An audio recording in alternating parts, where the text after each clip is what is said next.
어, 여러분들과 첫 만남입니다. 주안에 함께 만나게 되어 정말 감사하고 또 하나님께 영광을 돌려드립니다. 저에 대한 여러 가지 궁금함들이 있으실 것 같아요. 오실 목사님은 어떤 분이실까 하는 생각이 드실 거고요. 아예 관심이 없으지는 않으시죠? 네, 저 역시 동일한 마음입니다. 우리 함께할 제자들의 교회의 성도들은 어떤 성도들일까 하는 그 궁금함이 사실 제 안에 있어요. 서로에 대한 궁금함 속에 마주하는 첫 만남이고 첫 예배입니다. 하나님께서 우리 가운데 크신 은혜의 축복들을 함께 하실 줄로 믿습니다. 저희가 안칸사로 급하게 지금 이사 준비를 하고 있습니다. 이사하신 분들은 대부분 경험하시는 느낌이 있을 거예요. 새로 마련된 집이기도 하지만 한동안은 좀 낯설고 또 익숙하지 않은 느낌이 들곤 한다는 거죠. 저와 여러분이 서로 알아가는 시간들을 가지게 됩니다. 익숙하지 않은 서로이기에 조금 어색할 수 있고 또 서툴 수 있을 것 같아요. 그럼에도 불구하고 우리가 기억해야 되는 단 한 가지 사실이 있는 것 같습니다. 우리가 서로에게는 처음일 줄 모르지만 그러나 우리가 함께 바라보는 분은 결코 변하지 않으시는 분이라는 거죠. 여러분, 그분이 누구십니까? 너무 질문이 어렵나요? 네, 우리 구주 예수 그리스도십니다. 여러분, 목회자는 바뀔 수 있어요. 시대도 변하고 우리의 환경도 변합니다. 우리의 삶도 사실 끊임없이 변화하는 거예요. 그러나 교회의 주인은 단 한 번도 결탄코 바뀌지 않는다는 사실을 여러분 믿으시기를 바랍니다. 여러분, 히브리서 13장 8절은 우리에게 이렇게 말씀합니다. 예수 그리스도는 어제나 오늘이나 뭐라고요? 영원토록 동일하시느니라. 여러분, 아멘입니까? 여러분, 지난 23년의 시간을 전 목사님 돌아보실 거예요. 지난 시간을 지키시고 인도하셨던 분도 우리 구주 예수님이셨고요. 오늘 이 교회의 주인 되시는 분도 우리 주님이십니다. 또 앞으로 저와 함께하는 신앙의 여정을 이끌고 인도해 가실 분도 우리 주님이심을 저는 믿습니다. 그래서 저는 오늘 이 자리에 여러분들 앞에서 새로운 목회자로 서 있다 하는 생각보다는요, 그 동일하신 분 앞에 우리가 함께 서 있다 하는 그 마음이 제 마음에 더 크게 자리 잡습니다. 앞으로 저는 여러분과 함께 변치 않는 그 주님을 함께 바라보았으면 좋겠고요. 주님의 말씀을 함께 나누고 함께 기도하고 함께 울고 함께 웃는 그 기쁨을 여러분과 함께 누려가는 귀한 동역의 관계를 이루어가기를 간절히 소망하고 기도하고 있습니다. 여러분도 그렇게 기도해 주시리라 믿고 또 소망을 합니다. 그런 의미에서 오늘 하나님께서 우리에게 주시는 이 첫 메시지가 참 의미 있게 우리 가운데 다가올 것이라 저는 믿어요. 주님 주시는 말씀을 통해서 함께 은혜와 도전을 나눌 수 있는 귀한 시간이 되었으면 좋겠습니다. 오늘 마태복음 9장의 말씀에 보시면 중풍병자가 침상에 누운 채 예수님께 인도되는 장면이 기록이 되고 있어요. 우리 딱 한 구절의 말씀을 읽었습니다. 짧게 기록을 하고 있어요. 그런데 같은 기사를 다루고 있는 병행 본문이 있습니다. 마가복음 2장과 누가복음 5장의 말씀이에요. 이 과정을 보면 굉장히 세부적으로 자세하게 두 복음서는 그렇게 하나님의 말씀을 기록을 하고 있죠. 두 복음서에 따르면 예수님께서 말씀을 전하고 계신 집은 이미 사람들로 가득 차 있었습니다. 예수님을 만나기 원하고 보기 원하고 그분의 말씀을 듣기 원하는 많은 사람들로 그 인파로 가득 차 있었다는 것이죠. 이런 상황에서 본문의 중풍병자는요, 예수님께 나아갈 수 없는 상황이었습니다. 중풍병의 헬라어 원어적인 의미는요, 마비된 사람이라는 뜻입니다. 몸을 제대로 움직일 수 없는 사람이란 뜻이죠. 마가복음은 그런 그를 네 사람이 침상채 메고 왔다라고 기록을 하고 있어요. 이는 그가 혼자 힘으로 도무지 움직일 수 없는 완전히 마비된 그 심각한 상황을 우리에게 보여주고 있는 겁니다. 그러나 그의 고통이라고 하는 것은요, 단지 육체적인 고통뿐만이 아니었어요. 당시 유대 사회에서는요, 이 질병을 죄와 연결해서 생각하는 경향이 있었습니다. 죄가 있으니까 그 사람이 벌을 받았다 하는 그러한 생각이었을 거예요. 그래서 중풍병자는 몸의 고통뿐만이 아닙니다. 사람들의 차가운 시선을 견뎌야 했어요. 편견이 있었고 정죄 속에 살아가야 했다는 겁니다. 노동을 할 수도 없었죠. 누군가의 도움이 없이는 살아갈 수 없는 일상생활조차 제대로 누리지 못하는 상태에 있었던 중풍병자예요. 육체적인 마비라고 하는 것은 결국 사회적인 고립도 있었고요. 정신적인 절망으로 이어지기 쉬운 그런 상황 가운데 있었던 상황이었습니다. 그는 아마도 심지어 가족들에게도 외면당했을 가능성이 컸던 것 같아요. 오늘 말씀에 보시면 그 가족에 대한 이야기가 하나도 나오지 않거든요. 여러분, 정말 여러분이 아프고 힘들 때 가장 먼저 의지하고 싶은 사람이 누구입니까? 아무래도 가족이겠죠. 부모와 형제, 자매, 그보다 더 가까운 사람이 어디 있겠어요? 가까운 친지도 있고요. 친구도 있을 수 있습니다. 우리 성도들도 있을 수 있죠. 근데 간병을 한다는 것, 그것은 여러 가지로 마음이 불편한 거예요. 근데 복음서에 보니까 그를 예수님께 데리고 온 사람들에 대해서는 복음서가 상세하게 잘 기록을 하고 있어요. 그런데 가장 가까이 있어야 할 가족에 대한 얘기가 전혀 나오고 있지 않다는 거죠. 여러분, 아플 때 언제 가장 서럽습니까? 여러분, 힘들 때 언제 가장 서러우세요? 내가 혼자 있다고 느낄 때, 홀로라고 느낄 때, 그때 가장 서럽죠.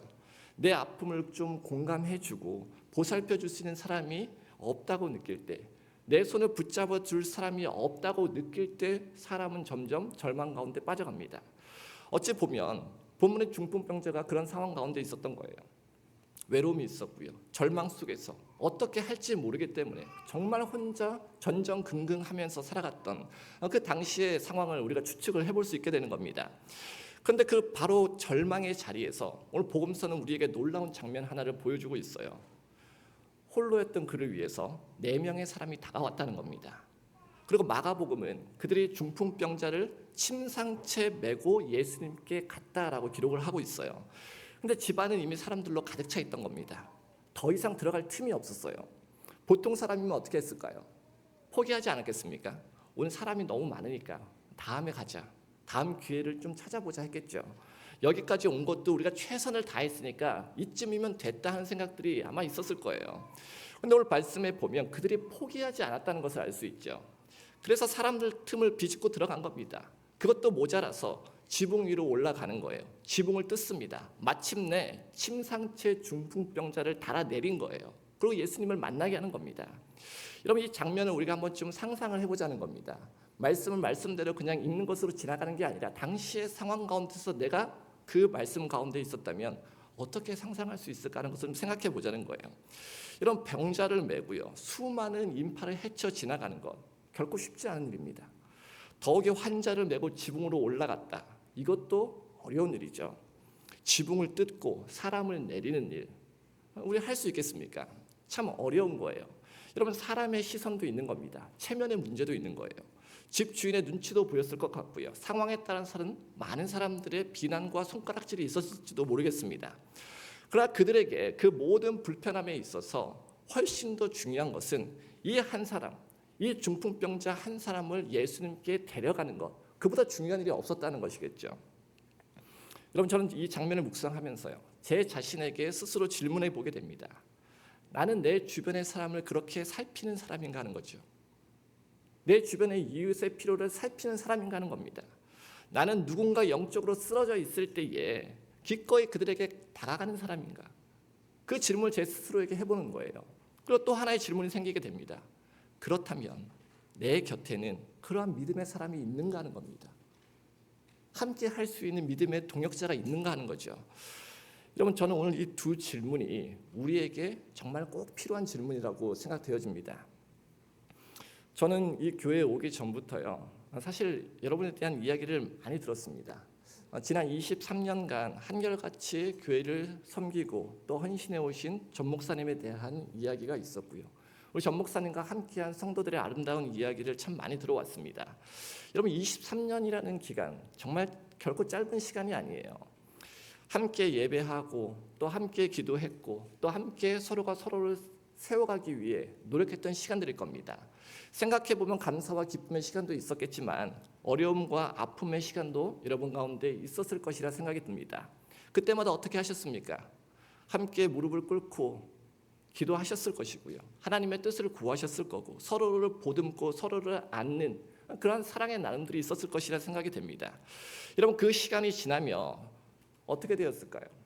여러분이 지금 함께 할 수 있는 신앙의 가족으로, 영적인 가족으로 함께 주님 앞에 묶이게 된 거예요. 이것이 얼마나 제게 있어서는 참 감사가 되는 아름다운 이야기인지 모르겠습니다. 여러분, 서로 함께 했기에 하나님 앞에서 누릴 수 있는 축복이라 저는 믿습니다. 저는 그 여러분의 아름다운 신앙의 그 유산을 함께 하기를 원합니다. 동시에 하나를 꿈꾸는 거예요. 앞으로 하나님께서 허락하시는 그 시간들 가운데 저와 여러분도 그러한 공동체를 새롭게 하나님 앞에서 이루어가는 것, 그것이 제가 여러분과 함께 신앙의 여정을 걸어가면서 하나님 앞에 꿈꾸는 우리 제자들 교회의 모습입니다. 여러분, 제가 여러분을 위해서 기도하는 목회자가 되기를 원하지만요, 동시에 여러분들께서 저를 위해서 기도해 주는 성도들이 되어지기를 원합니다. 서로의 짐을 함께 지는 거죠. 서로 함께 믿음을 붙들어 주는 거고요. 함께 주님을 바라보는 믿음의 공동체가 되기를 바라고 소망하는 것입니다. 저는 하나님께서 우리 제자들 교회를 그러한 교회로 계속해서 세워나갈 것임을 믿고 축복을 드립니다. 여러분의 이것을 위해서 함께 기도하셨으면 좋겠어요. 오늘 본문에서 중풍병자에게 자신을 예수님께 데려가 줄 4명의 사람이 있었다는 것을 우리가 확인하게 됩니다. 중풍병자가 스스로 걸을 수가 없었어요. 그러나 그 곁에는 대신 걸어줄 수 있는 사람이 있었던 겁니다. 중풍병자가 스스로 그 침상을 들고 일어날 수 없었어요. 그러나 기꺼이 그의 짐을 함께 져줄 수 있는 사람들이 있었다 하는 것을 발견하게 되는 것이죠.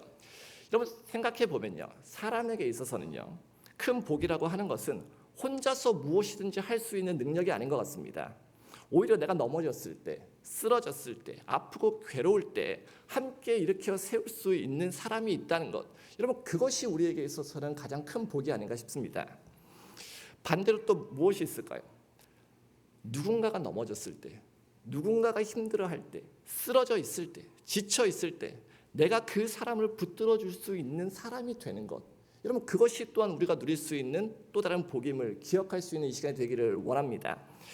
여러분, 하나님께서 우리 교회를, 제자들 교회를 그러한 공동체로 세워가실 수 있음을 저는 믿습니다.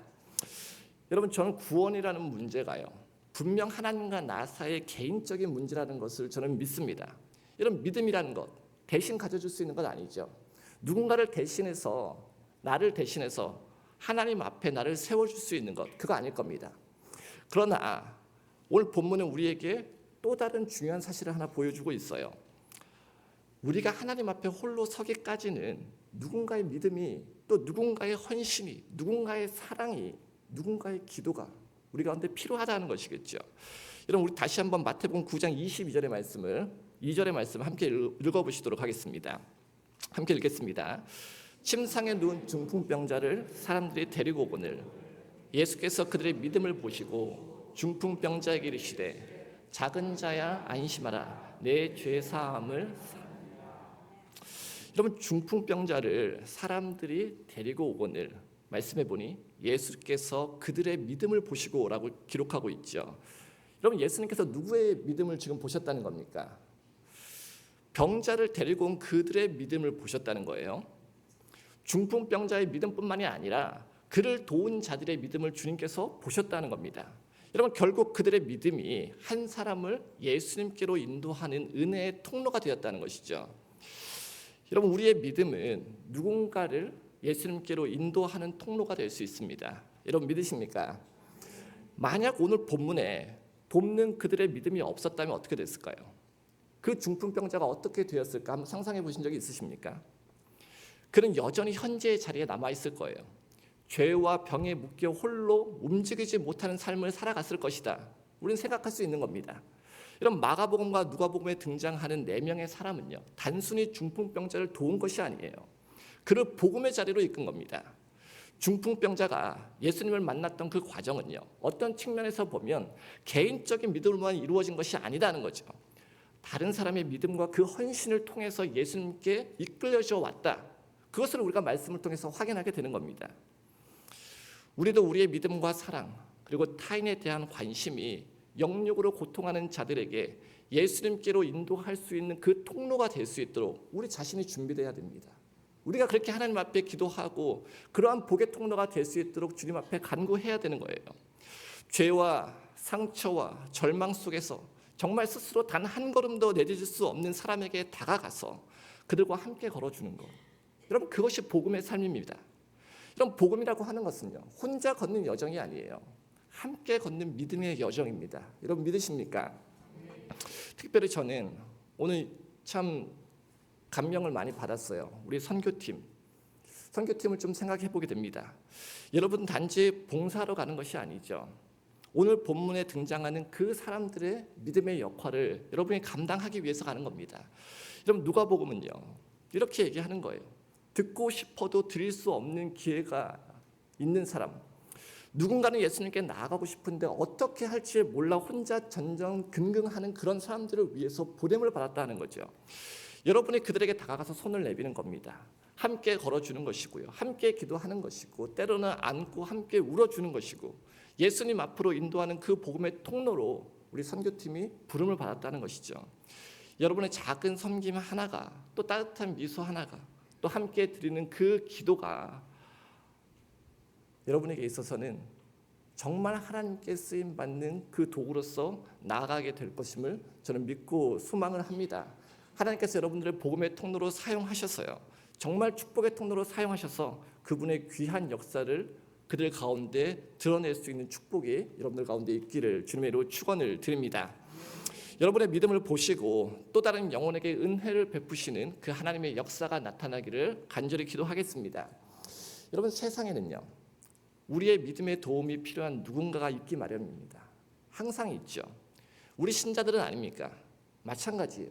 우리 신자들 역시도 이 세상 속 신앙의 여정에서 누군가의 믿음이 절실하게 필요할 때가 있습니다. 여러분, 어쩌면 우리 모두는요, 한때 우리가 중풍병자와 같은 사람들이었다는 것을 생각해 보게 돼요. 죄와 영적, 묵적, 그 무기력함 속에 우리가 홀로 묶여 있었던 겁니다. 우리 혼자 설 수 없었던 상황이에요. 그때 누군가가 우리를 위해서 기도한 겁니다. 누군가가 사랑으로 우리를 안아준 것이고요, 누군가가 관심을 가지고 우리 곁에 온 거예요.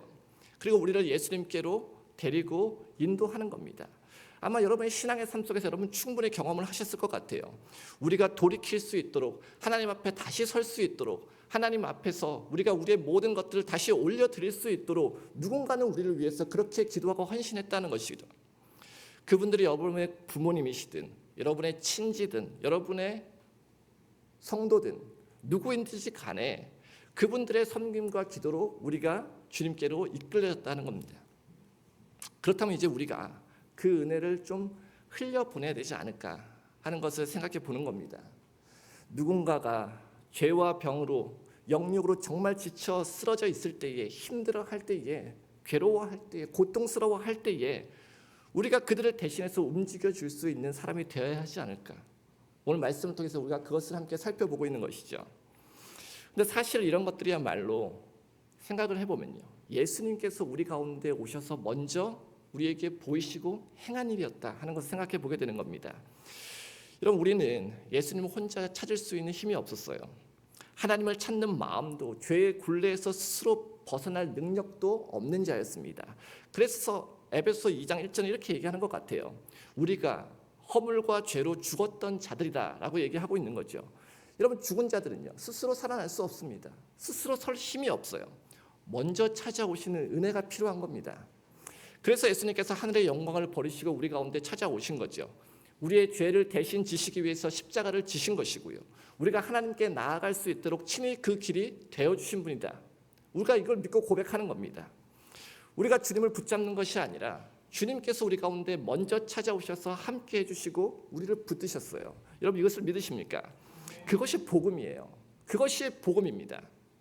그러므로 이제 우리가 받은 은혜를 우리가 함께 흘려보내는 사람으로, 그러한 공동체로 함께 설 수 있는 저와 여러분이 되기를 주님의 이름으로 축원을 드립니다. 여러분, 누군가를 예수님께로 인도하는 것 새로운 일 아닙니다. 우리가 모르는 일 아니죠. 그리스도께서 우리에게 베푸신 그 사랑을 우리가 그대로 이어가는 일입니다. 우리가 말씀 통해 그것을 생각해 보았으면 좋겠어요. 예수님께서 우리를 찾아오셨듯이 이제는 우리가 누군가를 찾아야 할 때다 하는 것이죠. 예수님께서 우리를 이렇게 세우셨듯이 이제 우리가 누군가를 함께 붙들고 주님께로 나아가야 한다는 것이죠. 여러분, 복음이라고 하는 것은요, 개인적으로 경험이 되는 것이지만 또한 공동체적으로 흘러가는 것입니다. 오늘 본문의 4명의 사람들의 헌신과 믿음이 중풍병자에게 은혜를 가져다 준 것처럼요, 오늘날도 우리의 믿음과 사랑이 다른 누군가의 삶에 귀하게 뿌리 박혀서요, 구원의 길을 열어줄 수 있는 믿음의 다리가 될 수 있다는 것을 함께 기억하셨으면 좋겠습니다. 예수님께서는 사람들의 도움을 받아서 끌려온 그 중풍병자의 병을 정말 치유해 주셨어요. 그러나 육체적인 병뿐만이 아니었습니다. 오늘 말씀에 보면 그의 죄를 사하시면서 영혼의 자유까지 허락을 해주셨어요. 이런 복음이라고 하는 것은요, 육체의 피로와 회복뿐만이 아니라 그것을 넘어서는 영원한 축복을 허락하시는 겁니다. 영생을 우리 가운데 허락하시는 거예요. 오늘 믿음의 삶을 사는 저와 여러분이 그 축복의 통로가 되기를 주님의 이름으로 축복을 드립니다. 여러분, 다른 이에게 무관심한 우리가 아니에요. 아니, 왜 다른 일을 비난하고 정죄하고 판단하는 우리가 되어서는 안 됩니다. 우리가 믿음의 사람답게, 예수님의 사랑을 경험한 사람답게, 예수님의 제자답게 우리도 타인에게 받은 그 사랑을 경험했듯이 그렇게 홀로 설 수 없는 이들, 쓰러져 있는 이들, 아파하는 이들, 고통 가운데 있는 그들을 주님께로 이끌어 갈 수 있는 축복의 통로가 되어야 함을 이 시간 말씀을 통해서 도전을 받으시기를 주님으로 축복을 드립니다. 근데 우리가 어떻게 그렇게 할 수 있느냐는 겁니다. 어떻게 그렇게 할 수 있을까요? 오늘 중풍병자를 도운 4명의 이 사람들이 보인 믿음이 우리에게 해답을 주는 것 같아요. 해답의 열쇠가 있는 것 같습니다. 여러분, 이들이 보여준 믿음은요, 단순히 마음속에 간직한 그 마음속의 확신뿐만은 아니었다는 겁니다. 그 믿음은 행동으로 나타난 거예요. 사랑과 희생을 동반했습니다. 여러분, 사실 움직이지 못하는 중풍병자를 말씀과 같이 인파를 해치고 지붕을 올라가고 뜯어내리고 내리는 그 모든 것, 여러분, 이 과정이 정말 쉽지 않았을 거예요. 마가복음 2장 4절의 말씀에 보시면요, 그들은 무리들 때문에 예수께 들어갈 수 없으므로 그 계신 곳에 지붕을 뜯어 구멍을 내고 중풍병자가 누운 상을 달아내렸다라고 기록하고 있죠. 여러분, 이 말씀은 그냥 상상을 한번 해보십시오. 얼마나 대단한 열심입니까? 얼마나 대단한 열정이에요. 엄청난 헌신 아닙니까? 그들을 맡고 있는 사람이라는 장애물이 있었던 거예요. 올라가고 뜯어내야 할 지붕이라는 장애물이 존재한 겁니다. 사람을 헤쳐가고 안 되니까 지붕을 오르고 뜯고 거기에 병자를 달아내리는 그 모든 과정이 사실은 헌신입니다. 병자를 좌시하는 그런 사회적인 편견도 넘어야 될 장애물이었어요.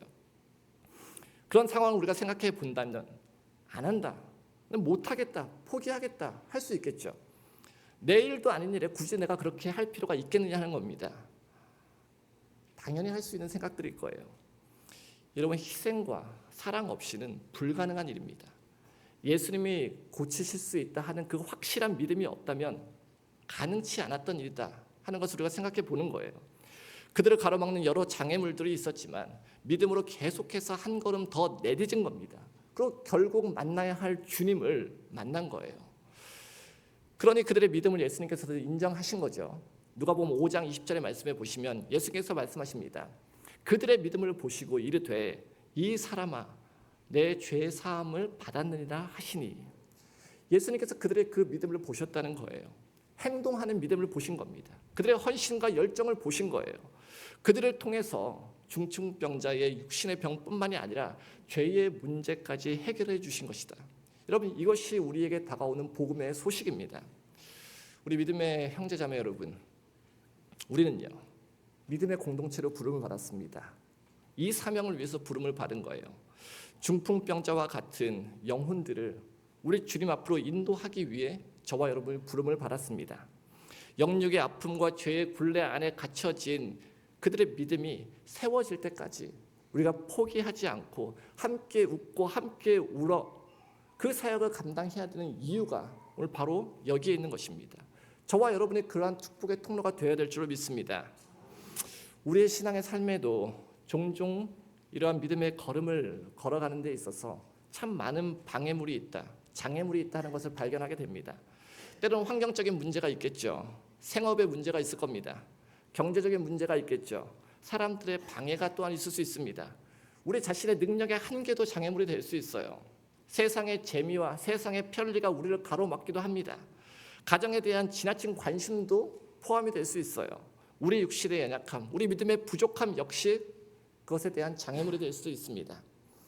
그러나 우리는 이러한 장애물 앞에서 포기할 수 없는 거죠. 왜 그렇습니까? 왜 우리의 믿음의 발걸음을 부단히 내딛어야 할까? 우리가 그렇게 부름받은 자들이기 때문입니다. 우리 자신이 예수님을 만나기 위해서고요. 우리 자신이 먼저 예수님께서 베푸시는 은혜를 경험하기 위해서입니다. 그러나 동시에 부름받은 사명 그대로 우리에게 맡겨진 영혼들과 함께하기 위함입니다. 함께 주님의 은혜를 누리기 위해서 우리가 그 사명을, 그 역할을 감당해야 되는 것이겠죠. 그러니 포기할 수 없는 겁니다. 그냥 주저앉아 있을 수 없는 거죠. 무관심할 수 없는 겁니다. 우리는 그렇게 부름받은 믿음의 자녀들이기 때문입니다. 이런 목회를 하다 보면요, 목사님보다 짧은 목회를 해왔지만 목회자 역시도 외로움을 참 많이 느껴요. 전 목사님 느껴보셨습니까? 워낙 목회를 훌륭하게 하셔서 공감이 안 되실지 모르겠지만 목회자도 그래요. 여러분, 교회를 섬길 때 어떤 상황 속에서는요, 정말 하나님께서 나를 좀 든든하게 지원해 줄 수 있는 도움의 손길을 하나님께서 붙여주셨으면 좋겠다 하는 생각을 하게 됩니다. 때로는 인간적으로나 혹은 신앙적으로 정말 기댈 수 있는 사람이 있었으면 좋겠다는 생각들을 해요. 여러분도 마찬가지일 것 같아요. 이런저런 어려움이 있을 때, 내게 아픔이 있고 힘듦이 있을 때, 외로움이 있을 때 정말 나와 함께 해주고 나를 이끌어주는 믿음의 사람, 믿음의 동역자들이 있으면 좋겠다는 생각들을 하실 겁니다. 저는 저와 여러분이 서로에게 그러한 복의 통로가 되었으면 좋겠어요. 네, 서로 함께 기도하는 거고요. 서로 함께 세워지기 위해서 마음을 함께 하는 겁니다. 그때 우리가 함께 주님의 은혜와 복을 누릴 수 있는 그러한 기쁨이 우리 안에 충만하여지기를 간절히 소망하는 겁니다. 그때 복음의 역사가 여러분 일어납니다. 오늘 본문 2절에 예수님께서 중풍병자에게 하신 말씀, 그것을 한번 보면요, 첫 말씀이 다소 의외라는 생각을 하게 됩니다. 여러분, 주님께서 무엇이라고 얘기합니까? 작은 자야, 내 죄사함을 받았느니라 라고 말씀하세요. 여러분, 중풍병자에게 있어서 가장 큰 관심사가 무엇이었을까요? 다른 것보다도 당연히 내 병이 고쳐졌다 하는 그 얘기를 듣고 싶었을 겁니다. 그런데 주님은 그의 죄의 문제를 먼저 말씀하셨다는 거예요. 예수님에게 있어서요, 중풍병자의 가장 큰 문제는 그의 육체적인 질병이 아니었습니다. 그의 영혼의 상태였어요. 예수님께서는 그의 고통의 본질적인 문제를 먼저 고치신 거죠. 죄의 문제를 먼저 해결해 주신 겁니다. 예수님은 단순히 병을 고치시는 분이 아니라 우리의 죄를 용서하시고 깨어진 하나님과의 관계를 회복시키시는 분을 여러분 믿으시기를 바랍니다. 그래서 육체적인 것을 넘어서 영원한 생명을 주시는 분이라는 거죠. 오늘 본문은요, 예수님께서 그 모든 과정을 중풍병자와 함께 했던 자들을 통해서 이루셨다 하는 것을 우리에게 보여주시는 겁니다. 여러 가지 우리 각자에게 닫혀져 있는 여러 가지 문제들이 있을 거로 생각을 들어집니다. 그 문제를 넘어가지 못하게 하는 여러 가지 장애물들도 여러분 가운데 있을 거예요. 우리 안에 서로 막혀진 담도 있을 겁니다.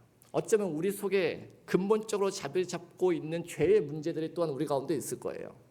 죄악과 악한 영들이 우리를 함께 하지 못하도록 방해하고 흔들고 서로가 서로를 살아가지 못하도록 함께하지 못하도록 부단히 사단은 노력하는 겁니다. 그것이 악한 영들의 역사예요.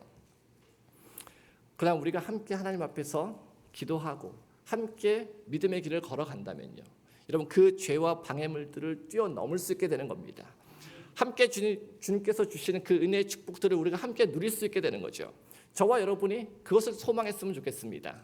그것이 우리 교회에 주시는 하나님의 축복임을 우리가 함께 누리고 경험하고 맛볼 수 있는 축복이 있기를 간절히 소망합니다. 여러분, 예수님께서는요, 말씀으로만 하시는 분이 아니에요. 실제로 능력을 통해서 중풍병자를 치유하신 것을 우리가 말씀을 통해 보는 거죠. 우리 마가복음 2장 11절의 말씀을 함께 읽어보도록 하겠습니다. 함께 읽겠습니다. 내가 내게 이르노니 일어나 내 상을 가지고 집으로 가라 하시니. 이런 병이 치유된 겁니다. 너의 병이 치유되었으니 내 필요가 채워졌으니 이제 일어나 가라 말씀하시는 거예요. 여러분, 예수님은요, 우리의 죄의 문제, 영적인 문제, 눈에 보이는 문제만 해결하시는 분이 아니세요. 실제로 우리가 이 땅 가운데 살아가면서 우리가 필요한 것들을 채우시는 분, 그분이 예수님이시면 여러분 믿으시기를 바랍니다. 우리가 함께 사랑과 헌신으로 서로에게 다가갈 때, 서로가 함께 할 때에 여러분 우리 자신뿐만이 아니라 서로가 함께 누릴 수 있는 그 축복과 은혜를 주님께서 허락하신다는 것이죠. 함께 그것을 누리고 소망할 수 있는 저와 여러분 되셨으면 좋겠습니다. 이것을 우리가 어떻게 믿을 수 있을까요? 어떻게 이 말씀을 우리가 확신할 수 있을까 하는 겁니다. 여러분, 주님의 영광을 받으시기 위해서라도 주님은 우리에게 그 은혜를 경험하시게 하십니다. 여러분, 이보다 확실한 소망과 보증이 없어요. 성경이 그렇게 얘기하는 겁니다. 우리 마지막으로 마가복음 2장 12절의 말씀을 함께 읽어보시겠습니다. 그가 일어나 곧 상을 가지고 모든 사람 앞에서 나가거늘 그들이 다 놀라 하나님께 영광을 돌려드리며 이르되 우리가 이런 일을 도무지 보지 못하였더라 말씀합니다. 참 은혜가 되는 말씀이 아닙니까? 주님께서 중풍병자를 일으켜 세우고 걷게 하심으로 하나님께서 그분의 영광을 친히 나타내신다는 거예요. 하나님께서 자신의 영광을 나타내기 위해서라도 역사를 일으키신다는 거죠. 동일한 문제입니다.